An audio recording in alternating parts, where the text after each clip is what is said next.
अनंत चतुर्दशी व्रत कथा। पौराणिक कथा के अनुसार सुमंत नामक ऋषि की पत्नी दीक्षा ने एक पुत्री को जन्म दिया। उस पुत्रिका का सुशीला रखा गया।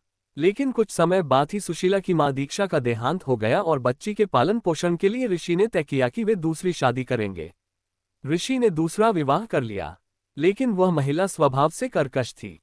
सुशीला बड़ी हो गई और उसके पिता ने कौंडिन्य नामक ऋषि के साथ उसका विवाह कर दिया। ससुराल में भी सुशीला को सुख नहीं था। कौंडिन्य के घर में बहुत गरीबी थी। एक दिन सुशीला और उसके पति ने देखा कि लोग अनंत भगवान की पूजा कर रहे हैं।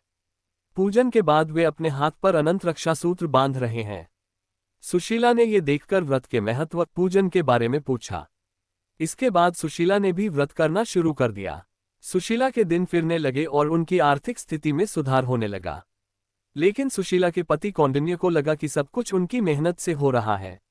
एक बार अनंत चतुर्दशी के दिन जब सुशीला अनंत पूजा कर घर लौटी तक उसके हाथ में रक्षा सूत्र बंधा देखकर उसके पति ने इस बारे में पूछा। सुशीला ने विस्तारपूर्वक व्रत के बारे में बताया और कहा कि हमारे जीवन में जो कुछ भी सुधार हो रहा है वह अनंत चतुर्दशी व्रत का ही नतीजा है।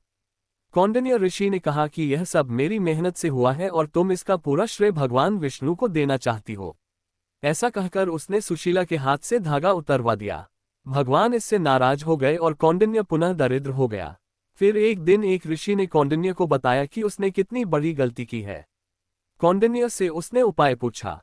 ऋषि ने बताया कि लगातार 14 वर्षों तक ये व्रत करने के बाद ही भगवान विष्णु तुम पर प्रसन्न होंगे। कौंडिन्य ने ऋषिवर के बताए मार्ग का अनुसरण किया और सुशीला व पूरे परिवार की आर्थिक स्थिति सुधर गई।